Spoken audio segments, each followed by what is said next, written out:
Salve pessoal, tudo bem com vocês? Na última quinta-feira tivemos o primeiro debate presidencial dos Estados Unidos, que vão fazer as eleições ali no dia 5 de novembro, e esse debate deu o que falar. Primeiro que o nível foi baixíssimo. O Trump de um lado estava mentindo compulsivamente sem qualquer problema e o Biden teve um desempenho deplorável.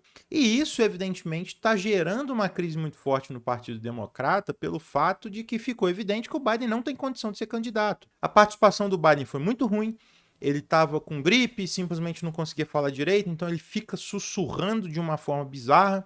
Ele perdia o raciocínio, ele não conseguia concluir algumas falas, ele ficava confuso em vários momentos. E a imagem que passou foi muito ruim. A tela do debate era dividida quase todo o tempo, e quando o Trump falava, o Biden ficava com a cara de quem estava perdido, olhando com surpresa, de boca aberta.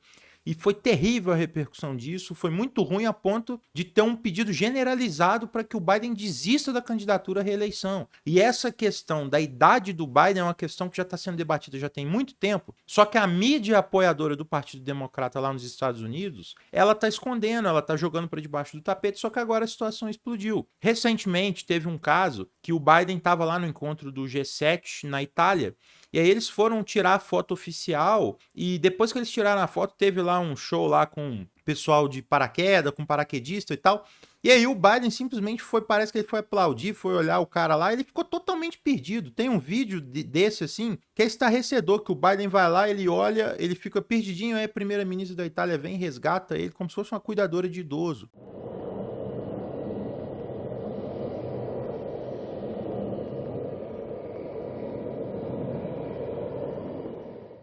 E essa situação já está sendo colocada e já está sendo discutida, só que a mídia abafou. Só que agora não dá para esconder mais. O The New York Times, o principal jornal dos Estados Unidos, apoiador aberto do Partido Democrata, ele fez um editorial pedindo a desistência do Biden. O The Wall Street Journal e o The Economist também fizeram esse apelo lá para o Biden desistir. E a semana está começando com essa pressão pela desistência do Biden. A CBS News, que é uma rede de TV lá dos Estados Unidos, que é apoiadora do Partido Democrata, ela divulgou uma pesquisa em que 72% das pessoas defendiam que o Biden deveria desistir de concorrer à reeleição. Então ficou uma situação muito complicada para ele, dado que, pô, cara, você tem 70% do país contra você e não quer que você seja candidato, que não acha que você tem condição de ser presidente de novo. Só que tem um elemento aqui que é mais amplo que eu queria trazer para a discussão, que vai além dessa questão do debate e da questão do Biden.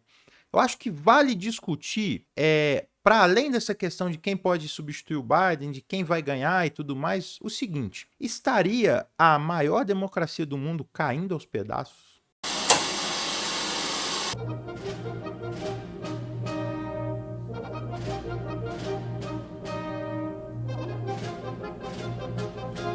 Antes de entrar diretamente no tema do vídeo, eu gostaria de agradecer quem tem acompanhado o canal aqui. Queria pedir para deixar o joinha, se inscrever quem não é inscrito, ativar as notificações caso queiram ser avisados quando os novos vídeos saírem. Queria também fazer um agradecimento especial aos membros do canal que estão me ajudando a seguir com esse trabalho e melhorando a qualidade com o tempo. Já deixo o convite para que virem membros do canal, para quem quiser apoiar e tudo mais. A gente tem vídeo com análise exclusiva, lives exclusivas e outros benefícios. Só clicar em Seja Membro aí embaixo e ver os detalhes direitinho. E fica o meu abraço também a quem está chegando agora no canal. Sejam muito bem-vindos. Bom, gente, vamos lá. Os Estados Unidos, eles têm um processo democrático muito complicado em termos institucionais, em termos históricos, e isso é expresso nas eleições. No começo lá do país, assim como em qualquer regime liberal que existiu no mundo, você não tinha uma democracia de verdade. Era um regime em que as elites disputavam o voto e o povo ficava ali excluído da participação democrática. Essa abertura foi muito lenta e eles só chegaram numa situação que todo mundo tinha o direito ao voto, pelo menos efetivado ali na lei, na década de 60 do século 20, quando as leis de segregação racial caíram. Ainda assim, eles têm uma dificuldade muito grande de equalizar o direito à participação política de todo mundo ali no país. Então, fica um estado mais democrático, um outro estado ali cheio de falcatrua, até impedindo as pessoas e dificultando o direito ao voto das pessoas até hoje. Então, existem alguns fatores que geram um afastamento, uma descrença no processo eleitoral, são fatores generalizados. Então, está tendo uma crise de confiança em relação ao processo eleitoral que envolve várias questões. A primeira delas é como que o Estado trabalha para dificultar o direito ao voto das pessoas. Isso foi feito na época em que os pobres não votavam, foi feito em relação relação à segregação racial com as minorias negras e é feito até hoje. Lá nos Estados Unidos, é bom lembrar, tem o voto distrital puro, que é uma espécie de voto majoritário para deputado. Você tem um determinado distrito, que o país é dividido em vários distritos, e os candidatos a deputado concorrem nesses distritos e o mais votado ganha. Para vocês terem uma ideia de como que essa questão do direito ao voto lá envolvendo o voto distrital é tão complicado, existe um negócio que é chamado de gerrymandering, que é a manipulação do distrito eleitoral para favorecer um partido ou prejudicar algumas classes sociais ou grupos étnicos. Por exemplo, eu tenho uma determinada região, um determinado distrito, em que há uma maioria de pessoas de uma determinada classe ou etnia e essas pessoas tendem a votar em um determinado partido. Aí chega um partido adversário no poder a nível estadual e manipula as instituições para redesenhar os distritos e aquela população daquela etnia, daquela classe, que é maioria em um distrito e elege um representante, e tem uma votação que elege um representante. Essa população ela é dividida, ela é diluída em outros distritos, fazendo com que cada pedaço dessa população seja minoria nesses novos distritos. Daí você manipula esse sistema do distrito eleitoral para botar no comando o partido que está no governo, dado que esses novos distritos têm uma tendência ao partido do poder e eles são desenhados para favorecer o partido do poder. E isso é muito comum lá até hoje. Isso é uma prática para impedir a participação eleitoral de certos grupos, já que você está dando direito ao voto, você está falando que está respeitando o direito ao voto, mas aquele grupo ali nunca vai ser capaz de eleger um representante por conta dessas manobras. Isso é um grande problema histórico no processo supostamente democrático deles. Um outro problema lá bem gritante envolve a questão do sequestro da política pelo dinheiro. Já existe um sentimento muito forte de que o sistema está corrompido em prol daqueles que têm dinheiro, na dinâmica normal do governo servir aos endinheirados, aos ricos e tudo mais. Então existe esse sentimento da corrupção da política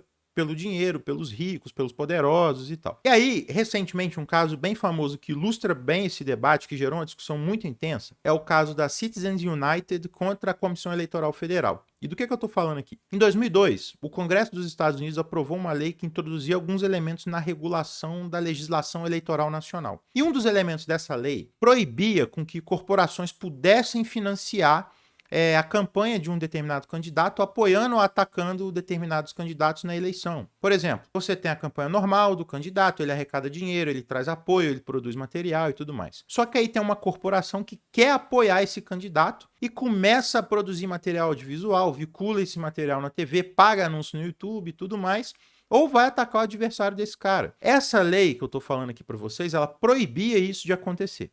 Só que aí o que aconteceu? A Citizens United, uma organização não governamental conservadora, entrou na Suprema Corte dos Estados Unidos para julgar esse trecho da lei como inconstitucional. Na argumentação deles, proibir corporações de veicular material apoiando ou atacando certos candidatos seria uma violação frontal do princípio da liberdade de expressão. E a Suprema Corte dos Estados Unidos deu ganho de causa para a Citizens United e derrubou essa proibição da lei, o que permitiu com que as corporações participassem das campanhas políticas dessa forma. Essa decisão foi muito debatida, foi muito criticada, e a crítica veio simplesmente pelo fato de que ela ajudava as corporações a tomarem conta da política dos Estados Unidos. E isso criou uma dinâmica da guerra política virar uma questão de dinheiro. Então, o candidato que conseguisse o apoio das grandes empresas bancando vários anúncios para ele, pagando campanha e tudo mais, saía na frente, e isso meio que desequilibra o jogo. E assim, isso meio que bagunça um dos principais princípios democráticos, que é o do equilíbrio. E se é que a gente pode falar em princípio do equilíbrio hoje nas democracias mundiais, especialmente no caso dos Estados Unidos, né? E aí eu vou dar um exemplo. O Bernie Sanders, quando ele se candidatou às primárias do Partido Democrata, ele defendia um sistema público de saúde. Aí você tem as empresas privadas da saúde que, evidentemente, não querem que isso avance de forma alguma. E aí elas vão lá e inundam a TV, a internet, outros meios, com anúncios pagando ali para atacar o Bernie Sanders. E a proposta deles é ter um sistema público de saúde. Isso é um exemplo, mas existem vários outros e essa questão complica bastante o jogo democrático. E aí vira uma disputa corporativa em quem o dinheiro ali está mandando. E quem tem mais dinheiro vai sair na frente, vai ter mais espaço, vai ter mais fala e tudo mais. Então, isso vai criar uma dinâmica complicada de validação da democracia, né? Que isso dificulta uma validação da democracia. E aí você tem ali mais um tijolinho no muro da insatisfação e do rechaço ao sistema político nos Estados Unidos. E agora, Na minha opinião, um dos principais sintomas dessa falência democrática envolve a dinâmica partidária e a dinâmica do Partido Democrata. E aqui eu vou dedicar um pouco mais de tempo nessa reflexão, explicando o porquê de eu achar isso. O sistema eleitoral dos Estados Unidos tem vários partidos, mas ele acaba sendo meio que forçado a ser um bipartidarismo. Por quê? Lá o voto é indireto. O eleitor vota no estado, esse estado tem um determinado número de delegados e esses delegados votam no colégio eleitoral, no candidato que ganhou o estado, e o candidato que tiver mais votos no colégio eleitoral vence as eleições. Então, pode acontecer de um candidato ter maioria no voto popular e ainda assim perder a eleição no colégio eleitoral, que foi o que aconteceu, por exemplo, com a Hillary Clinton em 2016. Ela teve mais votos que o Trump no voto popular, mas ela perdeu no colégio eleitoral. Essa dinâmica toda é a dinâmica de como funciona a eleição e de como que você coloca o seu nome na cédula de votação. Tudo isso favorece uma disputa bipartidária. Então é um bipartidarismo informal. E ali desde meados do século XIX você tem uma disputa entre os republicanos e os democratas, e é basicamente isso. Você só pode escolher entre republicanos e democratas, dado que são os únicos com chances reais de vencer. E aqui entra uma dinâmica muito interessante. Os dois partidos polarizaram por muito tempo as eleições, mas eles tinham meio que um pacto para manter o jogo político do jeito que estava. Mesmo que esse pacto significasse jogar para fora do caminhão uma parcela da população. Um exemplo disso é o que aconteceu depois da Guerra Civil.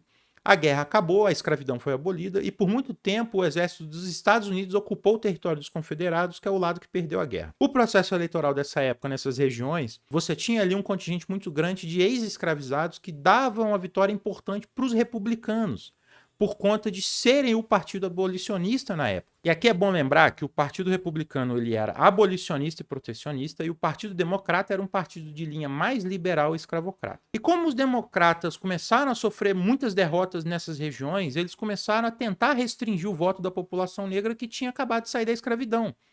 Mas como que eles fizeram isso? A polarização política chegou a um nível muito alto ali depois da Guerra Civil e eles chegaram a um acordo. Eles chegaram a um acordo em que os republicanos aceitaram a retirada dessa ocupação e meio que lavaram as mãos em relação às regras eleitorais estaduais que os democratas aprovavam, restringindo a participação da população negra. E é justamente nessa época que nascem as famosas leis de Jim Crow, que são leis de segregação racial que colocavam os negros num patamar de cidadãos de segunda classe e, evidentemente, limitavam o direito dessas pessoas ao voto. Então, isso estabeleceu uma dinâmica em que os democratas dominavam parte do cenário eleitoral ali nos estados do Sul, meio que reequilibrando o jogo com os republicanos. Essa dinâmica eleitoral bipartidária acaba impedindo a criação de qualquer coisa para fora disso, inclusive um partido mais à esquerda forte, de origem trabalhista ou socialista ou qualquer coisa parecida. Você até tinha esses partidos de esquerda, mas eles não participavam do jogo político real, que era jogado ali pelos republicanos e pelos democratas. Então não existia um partido forte na esquerda, como o Partido Trabalhista no Reino Unido,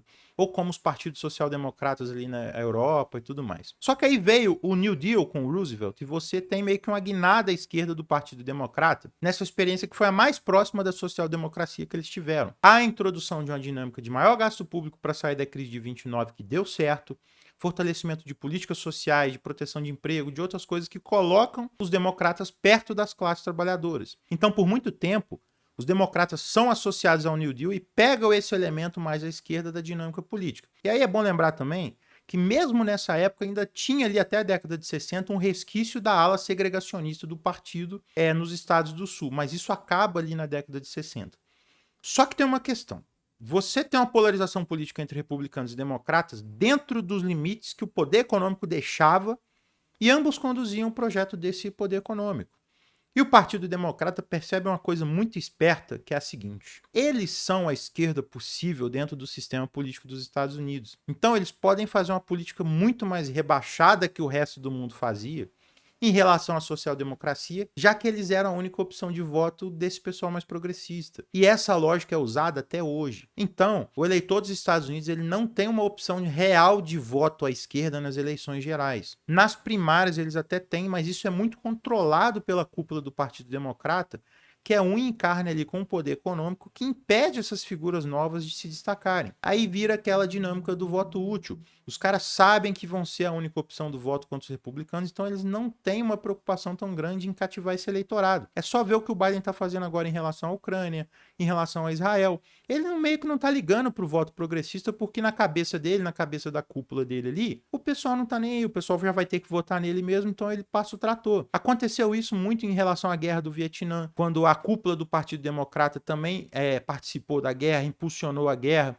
Você tem essa questão muito bem discutida naquele filme O Sete de Chicago, que mostra um protesto contra a guerra do Vietnã na convenção do Partido Democrata, em 68, que dá uma confusão gigantesca e mostra muito bem essa dinâmica, né? Eles não estão nem aí, eles são um braço do sistema como Partido Republicano e eles sabem que a posição deles é ser o voto possível dentro da esquerda e eles não se importam em agradar muito esse eleitorado. Então fica nesse ping-pong entre republicanos e democratas, conservadores e liberais, com cada lado prendendo o voto útil do seu lado e jogando o jogo. Só que o desgaste cresce, o mal-estar social vai crescendo, a sociedade vai vendo uma série de problemas explodirem e nada se resolve. E aí você tem a crise de 2008 pegando firme ali, e o governo salvando o sistema financeiro e a população tendo que lidar com as consequências disso, enquanto os donos dos bancos embolsaram até o dinheiro que o governo estava dando de ajuda. Então, essa estabilidade vai se quebrando ao longo do tempo e vai se criando um caldo de insatisfação popular generalizado.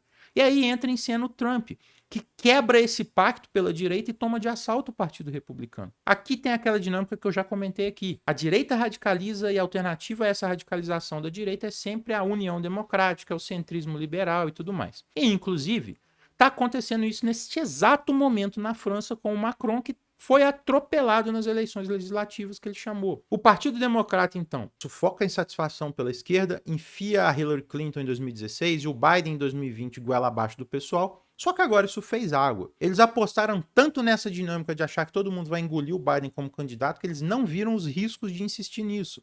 O Biden hoje está velho, está com um governo impopular e o pessoal não está sentindo firmeza nele mais. Esse pacto das elites lá está cada vez mais no limite e os atores desse jogo político que se acostumaram com essa dinâmica estão sem saber o que fazer. Ficou todo mundo confiante que não precisava mudar nada, que todo mundo votaria no Biden de novo por conta do voto útil, eles já não sabem o que fazer. Se eles mantêm o Biden, é derrota certa. Se eles tiram o Biden, eles vão sofrer um desgaste muito grande e eles não sabem o desfecho do que fazer. E agora não sabe o que vai sair de tudo isso. Isso é uma grande incógnita. E antes de encerrar, é bom destacar alguns pontos. Esse pacto da estabilização, como eu já comentei, ele se deu a partir do sufocamento de alguns grupos, de algumas classes sociais e de demandas sociais populares, e isso explode uma hora. O Biden, se você olhar os dados, ele nem fez um governo ruim. Ele teve um crescimento econômico acima da média, ele teve um percentual baixo de desemprego, ele quebrou com alguns dogmas da economia política que dominavam o debate até então. Só que nós não estamos falando de um país que estava em estado de normalidade.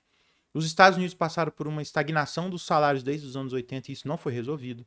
Eles têm uma crise muito forte em relação à moradia, com as pessoas tendo que morar em trailer, morar na rua ou em moradias ruins porque não tem dinheiro para pagar uma casa devido ao preço absurdo dos imóveis. Eles têm uma crise muito forte envolvendo vício em opioide que está tirando a vida de muita gente. Você pega algumas cenas de algumas cidades que parecem regiões da Cracolândia ali em São Paulo. E para vocês terem uma ideia, a expectativa de vida nos Estados Unidos está diminuindo. Há uma crise na saúde já que não tem saúde pública lá e boa parte das pessoas simplesmente quebram quando precisam de um tratamento médico mais forte, perdem muito dinheiro quando eles precisam ir no hospital. Eu vi um vídeo recentemente de um canal aqui de inglês no YouTube comentando sobre isso, e ele conversa com um brasileiro que mora nos Estados Unidos sobre o sistema de saúde deles e ilustra muito bem essa dificuldade. Eu vou deixar aqui na descrição para vocês. Além da questão da saúde, você tem um sistema universitário que é muito caro, que é inacessível para muitas pessoas que saem com dívidas astronômicas das universidades e muitas não têm condição de pagar essas dívidas. Então, já existe todo esse mal-estar social envolvendo questões que eles não resolveram, como ter uma saúde pública, ter um sistema universitário público, ter um sistema de moradia pública e tudo mais. Só que, para além disso, tem uma outra questão que eu vou desenvolver depois em outros vídeos, que é uma hipocrisia muito gritante entre certo discurso econômico que prega a redução do Estado e corte de gastos. Por quê? Existe um discurso bem forte de defesa de menos Estado, de austeridade constante, de corte de gastos, e isso pesa para quem é mais pobre. Só que tem um elemento aqui que acaba jogando gasolina no fogo, que é a contradição entre esse discurso e a realidade, especialmente agora que as pessoas têm acesso à informação. Desde os anos 80, especialmente ali com o governo do Reagan, há esse culto à redução do Estado, um debate sobre a urgência de diminuir a dívida pública dos Estados Unidos, de que ela seria impagável, que seria insustentável e tudo mais. Inclusive, eu já fiz um vídeo aqui comentando sobre isso, sobre essa questão da dívida pública no canal, vou deixar o card aqui para vocês. A partir disso, há uma série de cortes em áreas sociais, em política de emprego, em política de assistência social e tudo mais. Só que quando você pega os dados do governo, o governo nunca atingiu esse tal do equilíbrio fiscal que eles tanto falam. Eles cortaram e não teve equilíbrio nenhum. Pega hoje o americano médio que vê esse papo de que não tem saída, que não tem como bancar um sistema público de saúde. Como que você sustenta isso enquanto o governo está lá gastando bilhões e bilhões do ano para a Ucrânia sustentar a guerra, ou gastando absurdo na indústria de defesa dos Estados Unidos, ou para manter o exército gigantesco e as bases militares ao redor do mundo? Essa contradição fica gritante, não dá para esconder mais. Fica cada vez mais evidente que esse discurso de corte de gastos é só uma artimanha retórica para diminuir o poder dos pobres e fazer uma pressão para um rebaixamento dos salários e da condição de vida das pessoas.